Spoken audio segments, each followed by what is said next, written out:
शहर का जायका बड़ा कमाल है। कई लोग यहाँ रोजाना कई लजीज सपने पकाते हैं और ये शहर सबको डकार जाता है। यहाँ फ्री कुछ भी नहीं है। रिश्ते, लिबास, सोच, सामान, जिस्म, जायदाद, सब कुछ महंगा है यहाँ। लेकिन मौत दाल रोटी से भी सस्ती है।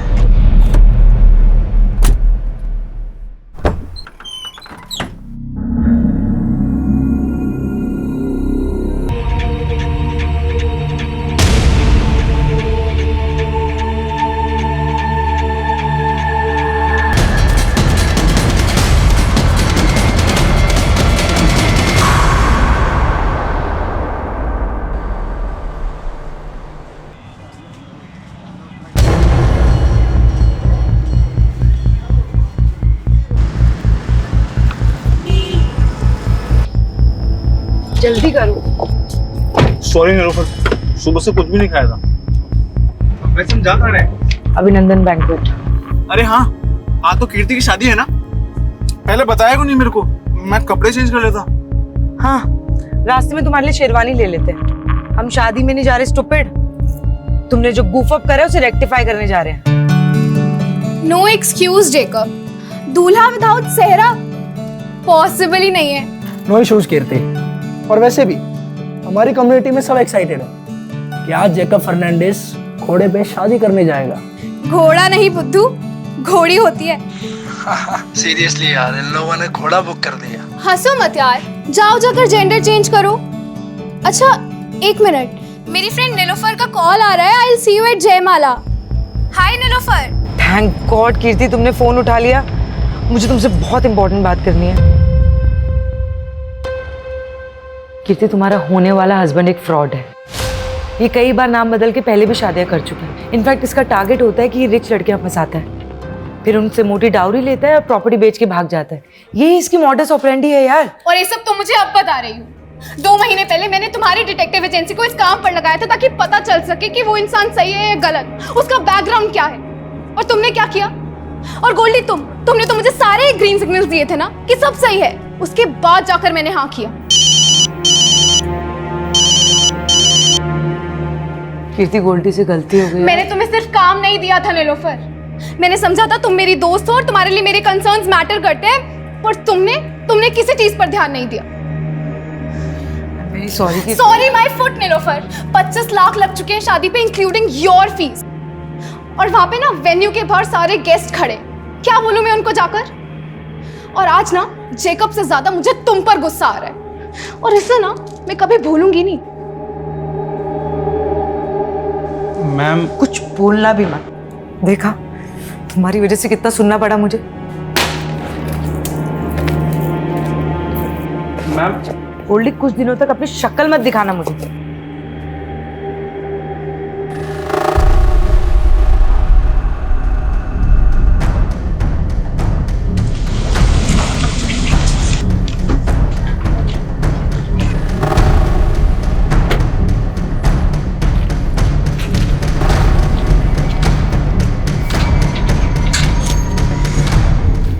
हाय नीलोफर, एक जासूस जालसाजी का शिकार हो गई। मैं तुम्हें स्टॉक कर रहा था और तुम्हारी जैसी जासूस भी मात खा गई। तुम इतने भी स्मार्ट नहीं हो बलराम। आई न्यू इट कि तुम मुझे स्टॉक कर रहे थे। वो क्या है ना, मैं तुम्हारे मुंह नहीं लगना चाहती। अरे मैं तो लगना चाहता हूँ ना। मेरे होंठ तो आज भी तुम्हारे प्यार का अमृत चखने के लिए बेकरार हैं। ये वाहियात बातें ना कहीं और जाके करो। निकलो यहाँ से। ठीक है, मैं जानता हूँ मैं बहुत बदनाम हूँ, लेकिन मैं तुम्हारे नाम, तुम्हारी शोहरत पे मरता हूँ मैं। इसीलिए मैं नहीं चाहता कि दुनिया वाले हमारी मोहब्बत को एक बर्बाद अफसाना समझ लें।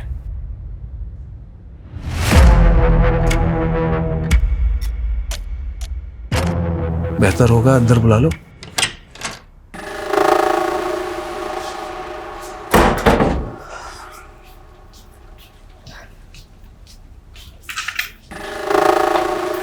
बोलो, क्यों फिर से तंग करने आ गए?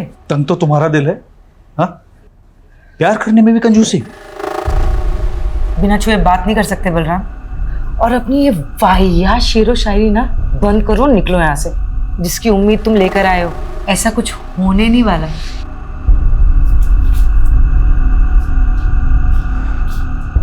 मैं तो नाउम्मीद होकर ही आया हूं। तुम मुझसे क्या, मेरी जिंदगी मुझसे रूठ गई है। मतलब नीलोफर, मुझे कैंसर हो गया है।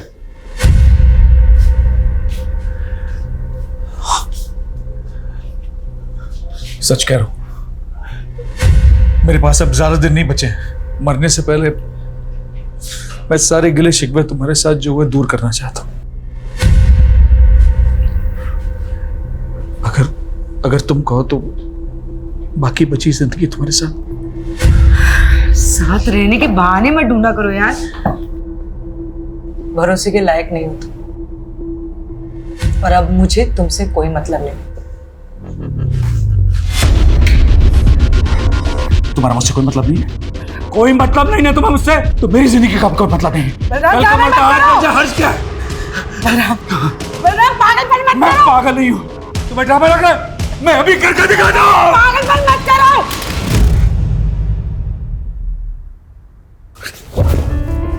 I know you love me.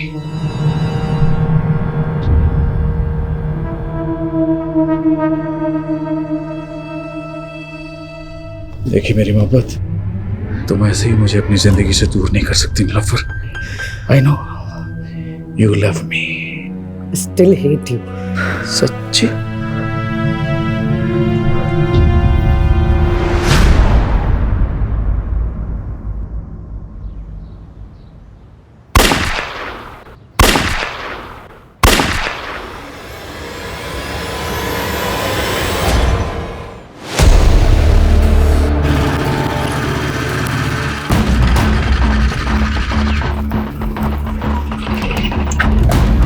Sir, पड़ोसी ने 3 गन शॉट्स की आवाज सुनी है।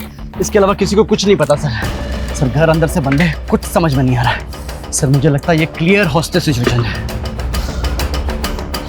चल, घर किसका? Sir, Nilofar Malik, private detective है।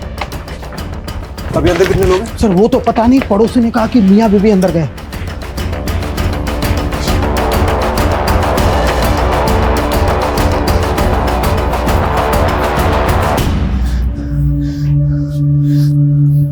जैकेट का बुलेट प्रूफ? सर, पता नहीं था यहाँ जरूरत पड़ेगी, लेकिन मंगवाई है। उसका टाइम नहीं है हमारे पास, इंटरलॉक तोड़ना पड़ेगा।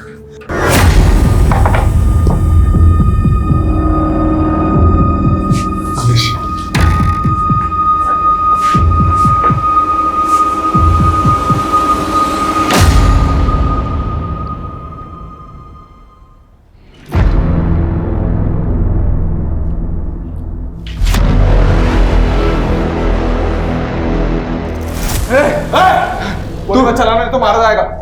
सरेंडर कर दे, इसी में तेरी भलाई। कोई अर्ज नहीं, हम पे भरोसा करो। बेटा बाप पे भरोसा नहीं करता, पति पत्नी पे भरोसा नहीं करते, भाई बहन पे भरोसा नहीं करते। तुम चाहते हो ना कि हम तुम पे भरोसा करें? ठीक है, तुम बोलो, हम बात करते हैं। ठीक है, आराम से। सुनिए, इसका कोई दोस्त, रिश्तेदार या पड़ोस में कोई है जिसको ये मानता है? नहीं पता सर। अरे कोई तो होगा। ओके ओके, शांत शांत, रिलैक्स हो जाओ। कोई तुम्हारे पास नहीं आएगा, कोई नहीं आएगा। मेरी नीलोफर की रूह मुझे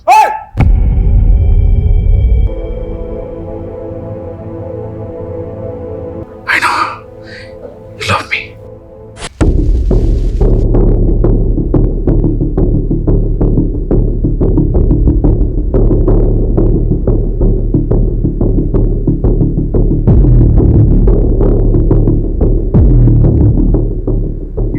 फॉरेंसिक को बुलाओ और उनको बोलो प्रीलिमिनरी रिपोर्ट जल्दी मुझे, और ये डेड बॉडीज को पोस्टमार्टम के लिए भेजो। जी सर।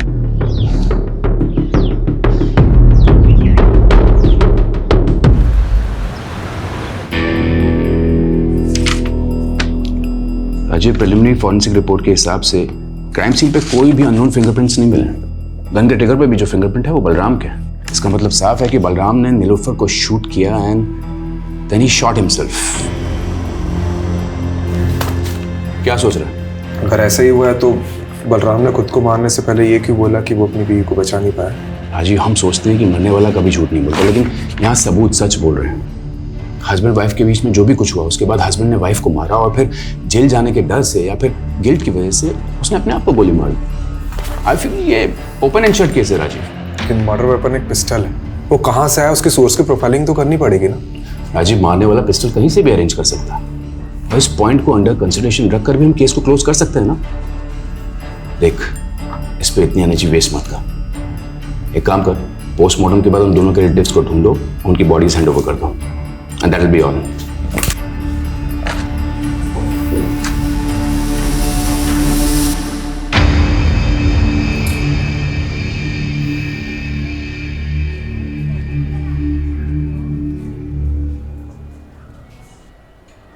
सर, वो नीलोफर के घर में किसी भी तरह की फोर्स एंट्री एग्जिट के साइन नहीं मिले हैं। और सर किसी ने भी ये नीलोफर और बलराम के अलावा किसी तीसरे को नहीं देखा। ये बलराम और नीलोफर के रिश्तेदारों को पता चला? नहीं सर, लेकिन इतना पता चला है कि जो नीलोफर है ना, ये NRI थी और इंडिया में तो इसके कोई भी रिलेटिव नहीं थे। और सर हाँ, यहाँ पर इसके डिटेक्टिव एजेंसी है और इसका एक असिस्टेंट है गोल्डी। और बलराम? सर बलराम को तो यहाँ के लोग पिछले 1 साल से ही जानते हैं, क्योंकि ये बलराम ने नीलोफर के साथ पिछले 1 साल पहले ही शादी की थी और नीलोफर के घर में ही रहना था। बाकी की फॉर्मेलिटीज लोकल पुलिस कर लेगी। रस्तोगी अपने पुराने केस में लगते हैं। जी सर। ये बलराम की बातें मेरे दिमाग में अभी तक गूंज रही है। हमारे नीलोफर के घर में घुसने के पहले जो कुछ भी हुआ होगा वो बहुत बड़ा सवाल है। हमें नीलोफर और बलराम के बारे में पता करना चाहिए, हो सकता है कुछ जवाब मिल जाए।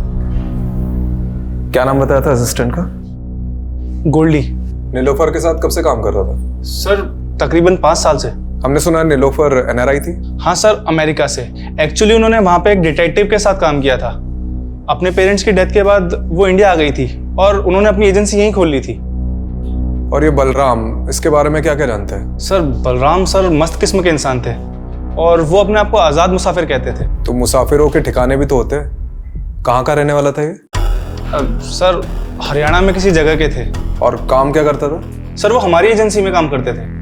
वो बलराम डिटेक्टिव था? सर वैसे तो वो NRPF में थे। एक्चुअली नीलोफर मैम को अपना काम एक्सपेंड करना था और वो उसके लिए एक ऐसा इंसान चाहती थी जो जोखिम उठा सके। अब सर एक्स सर्विसमैन से बेस्ट तो कौन ही होगा, इसीलिए उन्होंने बलराम सर को अपॉइंट किया।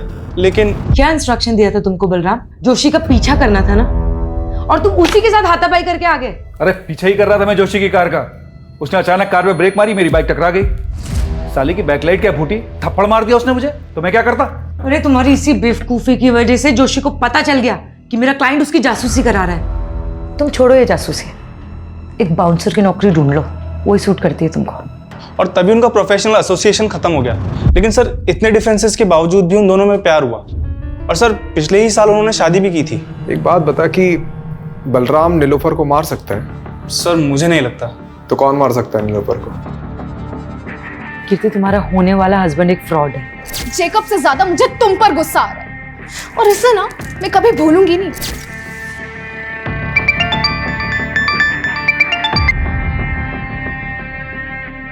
हेलो याद तो मुझे ही कर रही होगी ना डार्लिंग। कमीने, तू हिम्मत है तो सामने आके बात कर, नंबर बदल के कॉल मत कर। अरे हम जरूर मिलेंगे। मैं भी उन मोमेंट्स को भूल नहीं पा रहा हूँ जब हम शादी से पहले एक हो गए थे। क्या दिन थे, जानती है? वो सब मैंने रिकॉर्ड कर रखा है। मैं सोच भी नहीं सकती तू इतना गिरा हुआ निकल सकता है। तू मेरे सामने होता ना तो I would have killed you. ओहो, मेरी बेबी को गुस्सा आ रहा है, बहुत गुस्सा आ रहा है। हाँ? मुझे भी आया था उस डिटेक्टिव पे जब वो कबाब में हड्डी बन गई थी, पर अब मेरा गुस्सा शांत हो गया। May your friend Nilofer rest in peace.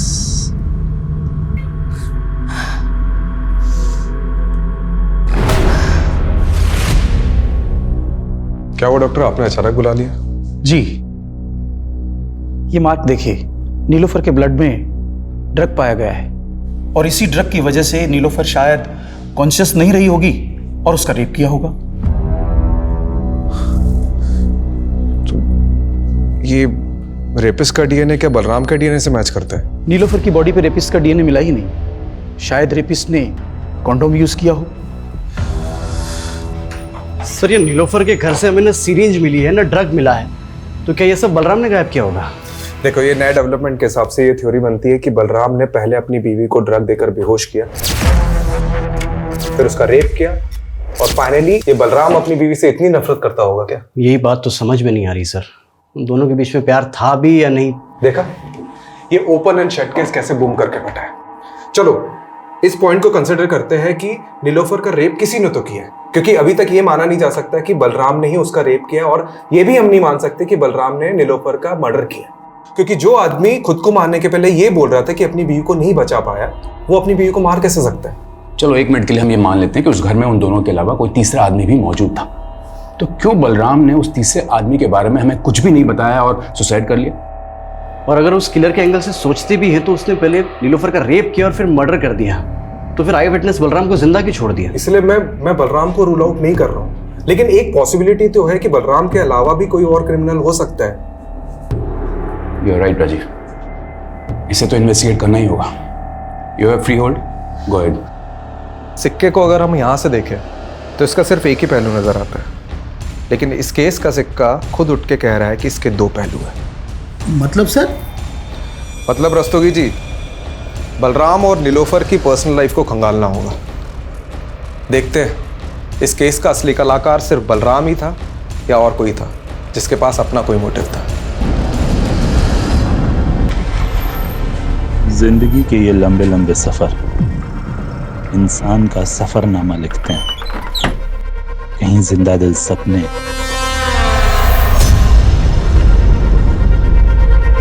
मौत के अफसाने मिलते हैं।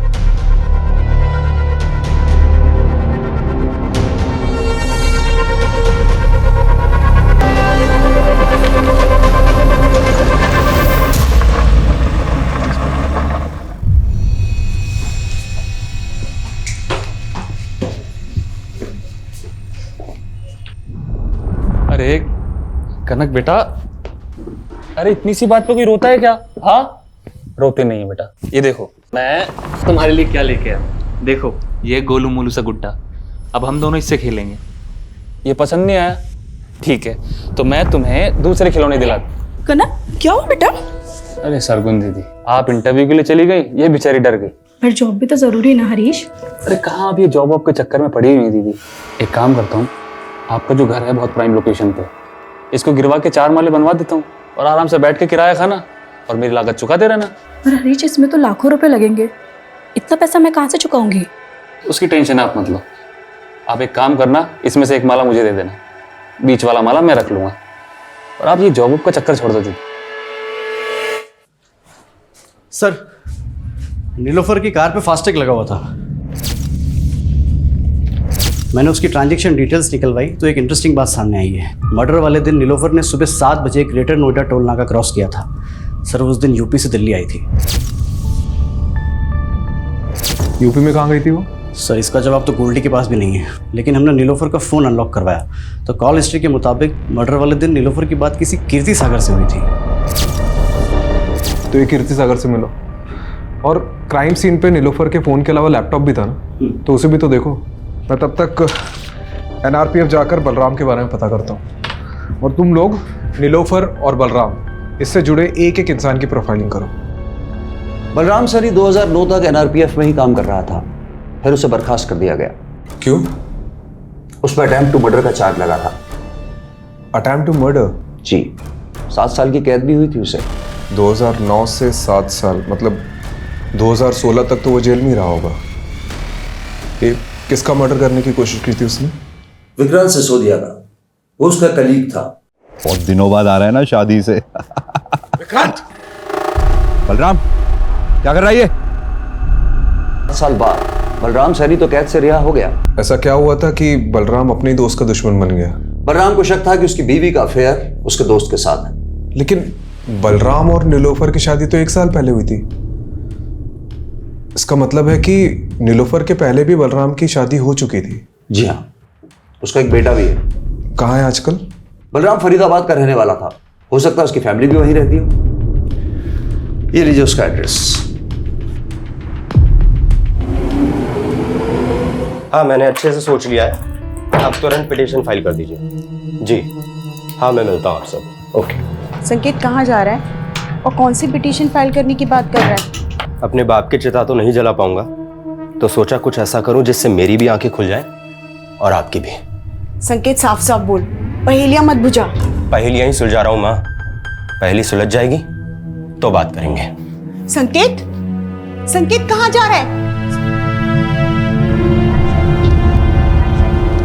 सर ये बलराम का कैरेक्टर कुछ समझ में नहीं आ रहा है। ऊपर से उसकी पहली बीवी और ये लड़का अजीब है दोनों। अब इस कांड के बारे में पता तो चल ही गया होगा, उसके बावजूद ना तो सामने आए ना ही बॉडी क्लेम करने आए। लेकिन मैं तो ये समझने की कोशिश कर रहा हूँ कि नीलोफर ने एक ऐसे आदमी से शादी क्यों की जिसका क्रिमिनल बैकग्राउंड था। मुझे एक बात का ताज्जुब हो रहा है। एक तरफ नीलोफर ने आपको एक गलत इंसान से शादी करने से रोका, दूसरी तरफ खुद नीलोफर ने बलराम से शादी की जो कि अटेम्प्ट टू मर्डर में अंदर हुआ था। यह हमें आज ही पता चला है। इस बारे में मुझे कुछ नहीं पता, पर हाँ, नीलोफर ने मुझे ये जरूर बताया था कि बलराम पहले शादी कर चुका था, और मैंने भी उससे मजाक मजाक में पूछ लिया कि उसने बलराम में ऐसा क्या देखा। कुछ मत पूछ यार, बलराम में पतियों वाली कोई क्वालिटी नहीं है यार, और काम तो उसे करना ही नहीं आता है, और पैसा उसके पास है नहीं। तो तुझे उसमें पसंद क्या है? उसकी शेरो शायरी? वो तो है। कीर्ति, उसकी बेस्ट बात पता है क्या है? वो मेरे लिए किसी की भी जान ले सकता है, और ये सोच के ना बहुत सिक्योर फील होता है। क्या ये बलराम नीलोफर की जान ले सकता है? नहीं, उन दोनों में झगड़ा जरूर होता था, but they both loved each other. आपकी दोस्त ने कभी ऐसा कोई हिंट दिया कि उसे किसी से खतरा है या कोई उसे नुकसान पहुंचा सकता है? नहीं, ऐसा कभी कुछ नहीं बताया। पर हाँ, उस दिन नीलोफर ने गोल्डी को बहुत डांटा था क्योंकि गोल्डी ने जेकब का बैकग्राउंड चेक करने में गलती कर दी थी।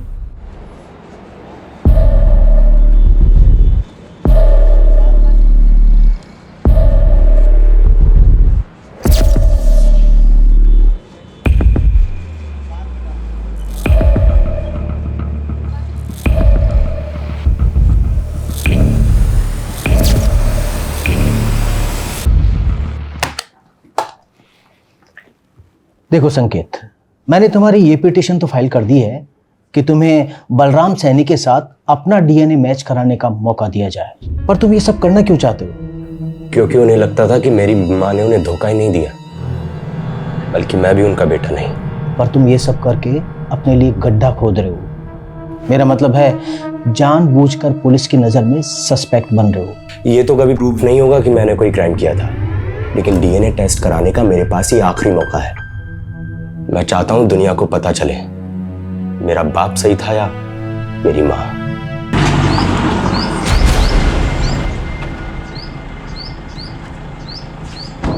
हमें समझ नहीं आ रहा है कि जो नीलोफर का रेप हुआ है, मर्डर हुआ है, वो बलराम ने ही किया है कि नहीं।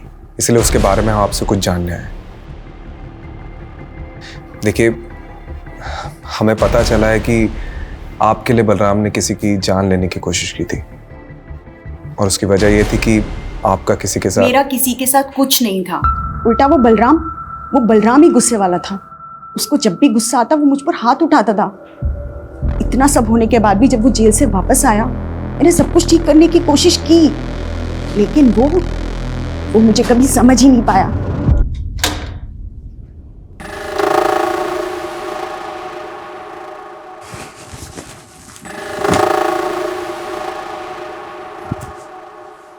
देखो, मैं यही चाहती हूँ कि हम नए सिरे से जिंदगी शुरू करें। नई जिंदगी नए सिरे से? विक्रांत के बाद कोई नया यार मिला क्या? बोलना, कोई नया यार मिला क्या? जेल जाके भी तुम्हारे दिमाग से कचरा नहीं निकला ना? अरे कैसे समझाऊं, तुम्हें गलतफहमी हुई थी। चुप, बिल्कुल चुप। मुझे कोई गलतफहमी नहीं हुई है। याद कर, सैकड़ों दुआएं मांग रहे थे हम लोग को एक बच्चा हो जाए, लेकिन बच्चा पैदा नहीं हो रहा था। और अचानक एक दिन तुम बोली कि तुम प्रेग्नेंट हो गई, और जब तुमने कहा कि वो मेरा ही बच्चा है, मैं बेवकूफ मान गया। मेरी आंखें खुल गई हैं। ये संकेत उसी कमीने का खून है ना, विक्रांत का? उसकी वजह से मैं अपने बेटे के आगे शर्मिंदा हुई। जो गलतफहमी एक बार बाप बेटे ने पाल ली, वो दूर नहीं होती। आप नीलोफर से कभी मिली थी? सच बताना। हाँ मिली थी, लेकिन उसी की भलाई के लिए मिली थी। ऐसी कौन सी भलाई की आपने? सुना था कामयाब औरतों के सपने भी कामयाब होते हैं। फिर तुमने एक नाकामयाब आदमी से रिश्ता कैसे जोड़ लिया?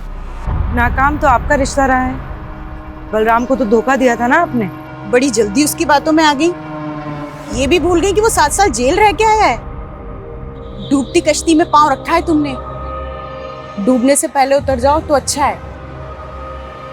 मैंने तो उसकी सलामती ही चाहिए थी, लेकिन जब अपनी किस्मत नहीं बदल पाई तो उसकी क्या बदलती।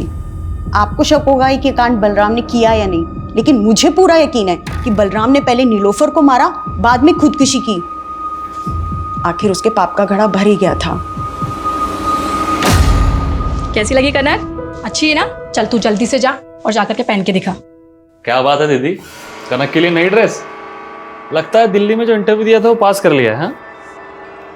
वो तो बिल्कुल बेकार गया, लेकिन हाँ कोड़ियागंज में मुझे एक जॉब मिल रही है। सोच रही हूँ कनक के साथ जाके वहीं शिफ्ट हो जाऊँ। शिफ्ट कर रही हो? तो फिर इस घर का क्या करना है? आप बोलो तो बिकवा दूँ। तो मेरा घर बेचने पर क्यों तुला है? मतलब आप कौड़ियागंज चली जाएंगी और पीछे से इस घर पे किसी ने कब्जा कर लिया तो? कमलेश, ये बलराम का कैरेक्टर कुछ समझ में नहीं आ रहा है। मतलब उसे सस्पेक्ट मानो या विक्टिम, पता नहीं। अच्छा, ये तीसरे आदमी की थ्योरी से कुछ हाथ लगा? सर ये नीलोफर का लैपटॉप ऑन किया है मैंने। इसमें सर ये जैकब की कुछ फोटोज मिले हैं। सर ये तो पहुंचा हुआ अपराधी है, कई स्टेट्स में मोस्ट वांटेड है। इसके ऊपर तो सर धोखाधड़ी और अटेम्प्ट टू मर्डर जैसे चार्जेस हैं।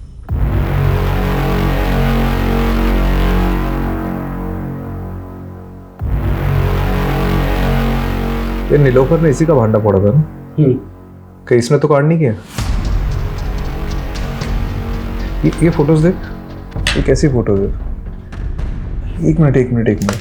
ये फोटो में तो यूपी लिखा हुआ है। मतलब ये फोटो यूपी में किसी एरिया की है और मर्डर वाले दिन नीलोफर यूपी से दिल्ली आ रही थी।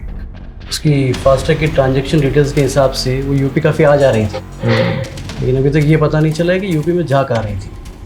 ठीक है, इसे गोल्डी को दिखाते हैं, हो सकता है वो किसी केस में काम कर रही है। और नीलोफर के पुराने केसेस भी चेक करो। ठीक है।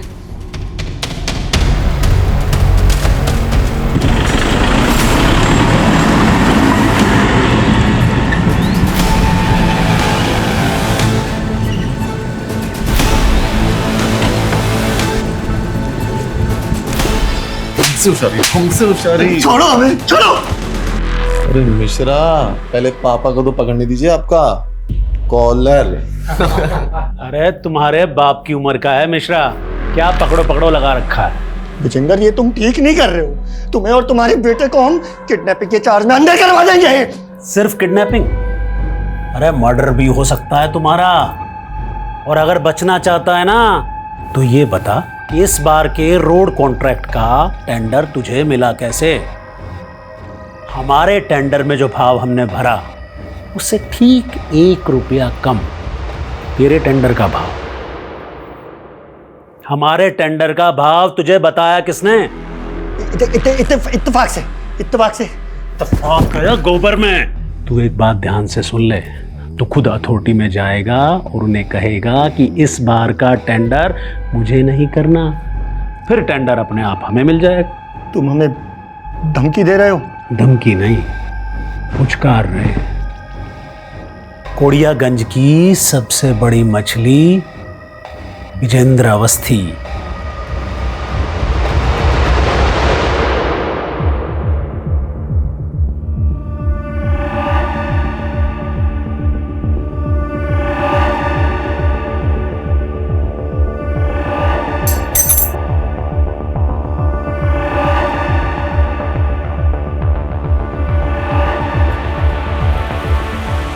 ये चाबी इस बुक में क्या कर रही है? सर वो नीलोफर मैम के घर की चाबी है।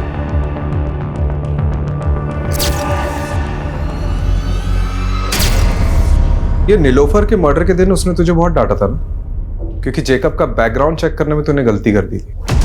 ये हमें कीर्ति ने बताया।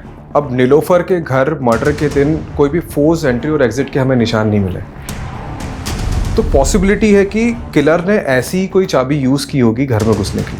और इससे भी ज्यादा स्ट्रॉन्ग पॉसिबिलिटी हो सकती है कि यही चाबी यूज की गई होगी घर में घुसने के लिए, जो तूने यूज की होगी। अरे सर, आप कुछ भी बोल रहे हो। अगर मैंने ही कुछ किया होता तो मैं चाबी गायब ना कर देता। और सर इससे पहले आप इस चाबी को इन्वेस्टिगेट करें और ये पता लगाए कि मैंने ही चाबी बनवाई थी तो मैं ये क्लियर कर देता हूँ। चाबी तूने बनवाई थी? गोल्डी मेरे घर की चाबी खो गई है, किसी चाबी वाले को लेके पहुंचो ना जल्दी।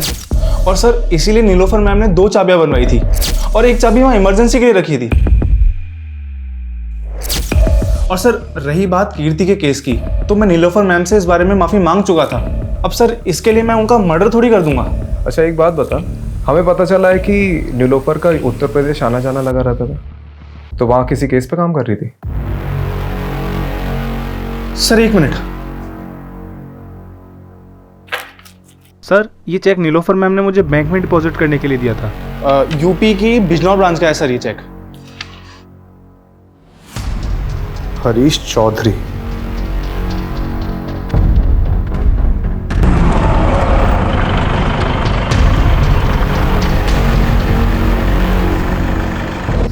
सर दरअसल मैंने ही वो चेक दिए थे एडवांस नीलोफर।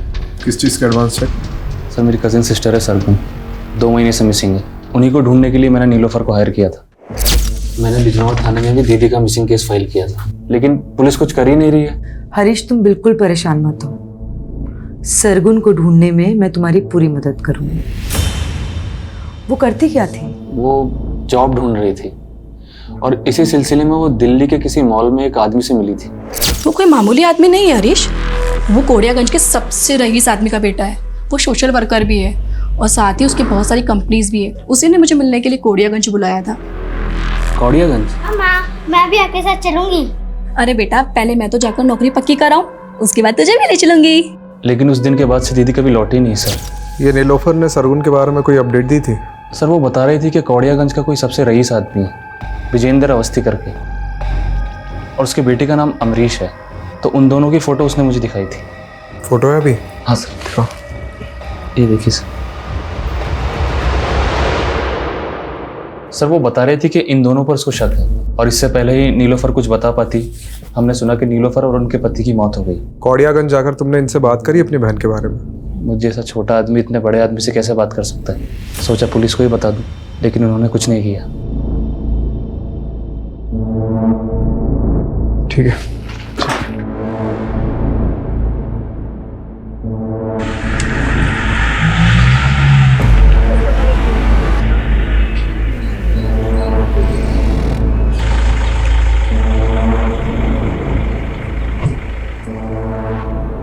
अरे कौन डिटेक्टिव? हम किसी डिटेक्टिव को नहीं जानते। डिटेक्टिव नीलोफर। 16 तारीख को दिल्ली में उसका रेप हुआ, उसके बाद उसका मर्डर हुआ, और वो सरगुन को ढूंढते ढूंढते यहाँ पे आई थी। हो सकता है आपसे भी मिली। अरे हमने आपको कहा ना कि हम किसी डिटेक्टिव को नहीं जानते। और सरगुन, आपका बेटा तो पक्का उसे जानता होगा, क्योंकि आपके बेटे ने ही जॉब का झांसा देकर उसे यहाँ बुलाया था। आपके पास कोई सबूत है कि हमारे बेटे ने उसे यहाँ बुलाया या कोई जॉब का झांसा दिया? पिछले 2 महीने से दुबई में है वो। आपको कोई कहानियां बता रहा है हमें बदनाम करने के लिए। देखिए अवस्थी जी, बस रहने दीजिए, जा सकते हैं आप लोग यहाँ से। ये पता करो कि अवस्थी का बेटा सच में दुबई गया था कि नहीं। ठीक है यार, ये केस तो पहले ही बनता जा रहा है। अभी तक हमने बलराम को क्लीन चिट नहीं दी है, और अब तीसरे आदमी के थ्योरी के हिसाब से और सस्पेक्ट सामने उभर कर आ रहे हैं। जैकब, रंजना और ये विजेंद्र अवस्थी, बाप बेटे। पता नहीं और कितने सस्पेक्ट सामने उभर कर आएंगे।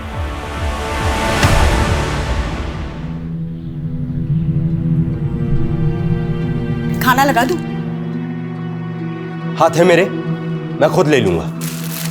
तो कल से बना भी लेना। अरे कितनी बार समझाया है, तू समझता क्यों नहीं है?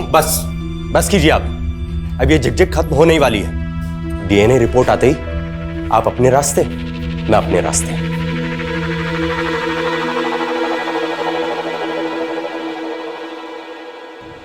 ये विजेंद्र अवस्थी बिजनौर के एसपी का दोस्त है, जहां सरगुन का मिसिंग केस फाइल हुआ था, और उसका बेटा अमरीश अवस्थी।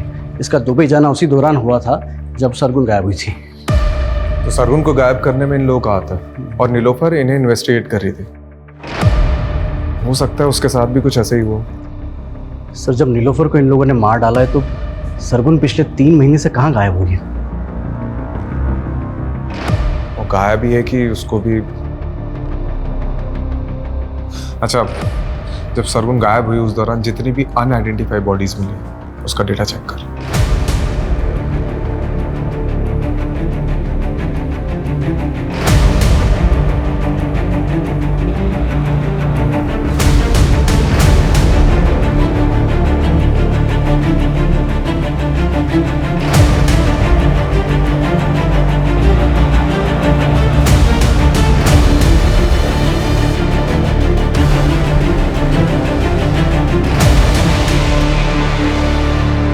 सर 3 महीने पहले हापुड़ में एक औरत की डेड बॉडी मिली थी, जिसकी डिटेल बिल्कुल सरगुन से मिलती है। और सर हापुड़ पुलिस के मुताबिक इसकी लाश के पास में एक नोट मिला था जिसमें नज़्म लिखी हुई है। इस शहर का जायका बड़ा कमाल है। कई लोग यहाँ रोजाना कई लजीज सपने पकाते हैं और ये शहर सबको डकार जाता है।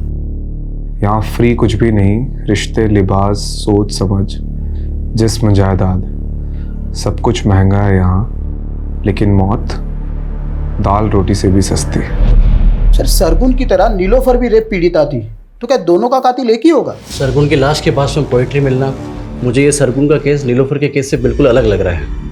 ये यूपी और दिल्ली में हुए रिसेंट रेप केसेस की मैंने डिटेल्स भी निकलवाई है। सिक्के का दूसरा पहलू ढूंढते ढूंढते पहला भूल गया क्या?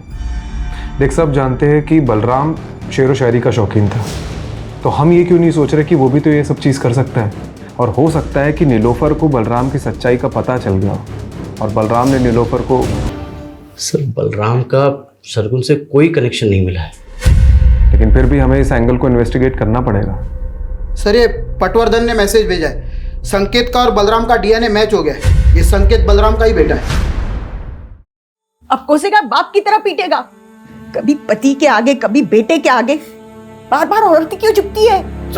सॉरी माँ। नहीं संकेत, मेरा स्वाभिमान इतना भी कमजोर नहीं है। माँ। सर मैं रेप केसेस के बारे में ही पता कर रहा था तो पोएट्री से जुड़ा एक और केस सामने आया है। 2 दिन पहले दादरी हाईवे पर एक लड़की की लाश मिली है, सेम मॉडस ऑपरेंडी और साथ में पोएट्री नोट। जिंदगी के ये लंबे लंबे सफ़र कहीं यूं ही ना गुजर जाए, आओ मिलकर एक नया समा बनाए।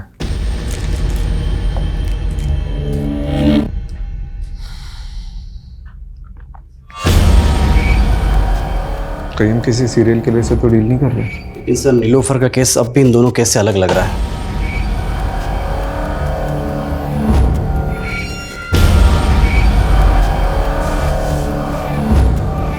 ये सरगुन की लाश हमें हापुड़ में मिली और इस लड़की की लाश हमें दादरी में मिली है।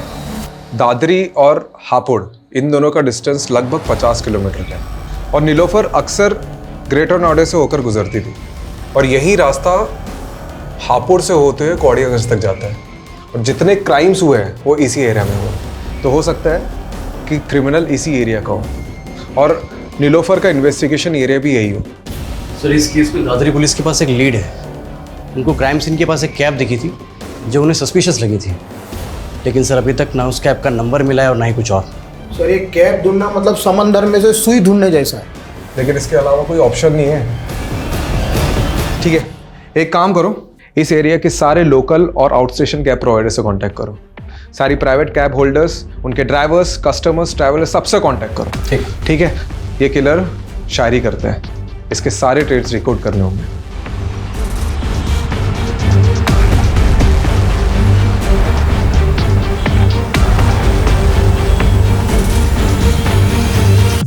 सर 300 से ज़्यादा travel agents, cab service providers और सोलो कैब ड्राइवर से पूछताछ करी। कुल मिला के 700 लोगों से हमने पूछताछ करी सर, और टोटल 27 लोगों को हमने जीरो डाउन किया है जो मर्डर के वक्त दादरी वाले क्राइम सीन एरिया के आसपास थे। इन सबको बुलाओ।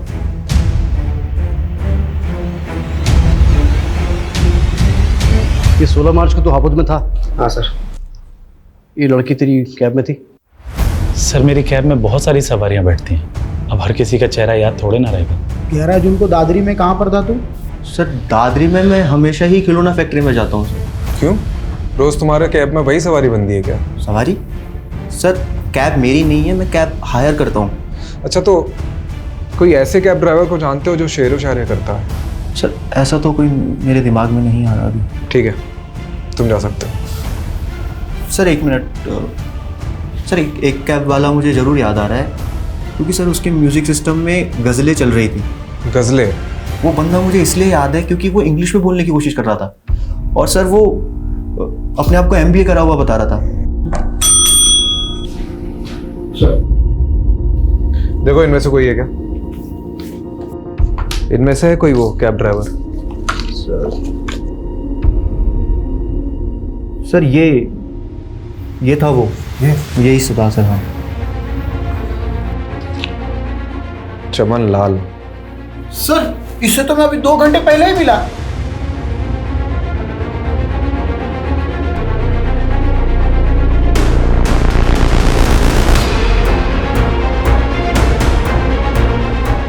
सर वो रही।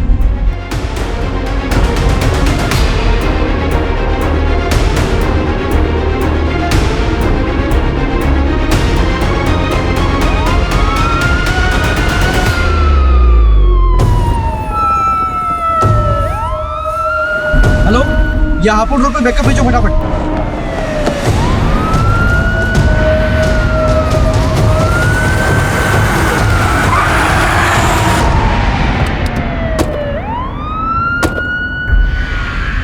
सर दुनिया ने मेरी कदर नहीं की।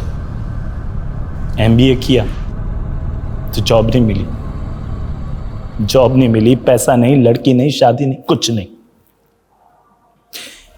एक MBA वाले की फ्रस्ट्रेशन समझते हैं आप सर? फ्रस्ट्रेशन में कैब चलाना पड़ा। वो उन दिनों एक कपल मेरे कैब का रेगुलर कस्टमर था। वो दोनों चिपक चिपक के ना मेरी जलाते रहते थे। तो बस मैंने एक दिन हिडन कैमरा लगा दिया। फिर वो वीडियो बनाकर मैंने उस लड़की को ब्लैकमेल किया। वो मुझे लाखों देने को तैयार थी, पर पता है सर मैंने उससे क्या मांगा? उससे उसका जिस्म। तब से ना तलब सी हो गई मुझे। और सरगुन को क्या बोला तूने कि तू विजेंद्र अवस्थी का बेटा है? सर वो हमारे कस्बे का सबसे रईस आदमी है और सरगुन से मॉल में दोस्ती हो गई थी, तो बस इंप्रेशन झाड़ दिया मैंने और जॉब का झांसा देकर अगले दिन उसके साथ। फिर सारा मालूम पड़ा कि वो नीलोफर सरगुन का पता करते करते कौड़ियागंज पहुंच गई है। एक्सक्यूज मी जी, आप विजेंद्र अवस्थी का घर जानते हैं? जी पास ही में, आइए आपको ले चलता। चलिए। वैसे विजेंद्र अवस्थी के यहाँ आपको क्या काम पड़ गया? विजेंद्र जी के बेटे मेरी दोस्त के दोस्त हैं, इसीलिए कुछ काम था। उस नीलोफर को देखते ही ना अंदर से ना वो सेक्स वाला लव जाग गया।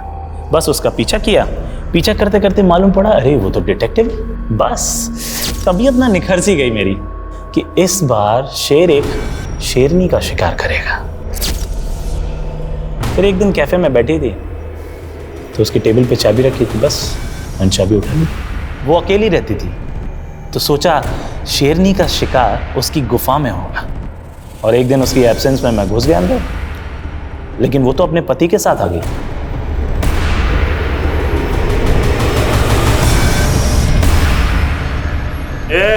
चल छोड़। कौन है? चढ़ फटाफट, इधर चल।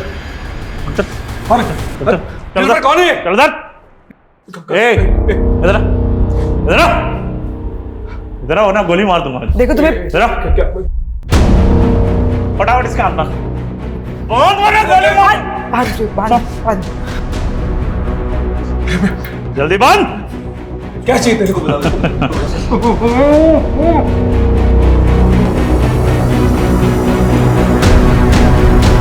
ऊपर से बोल रहा था उसको कैंसर था, मरने ही वाला था सर। तरस आ गया तो छोड़ दिया मैंने।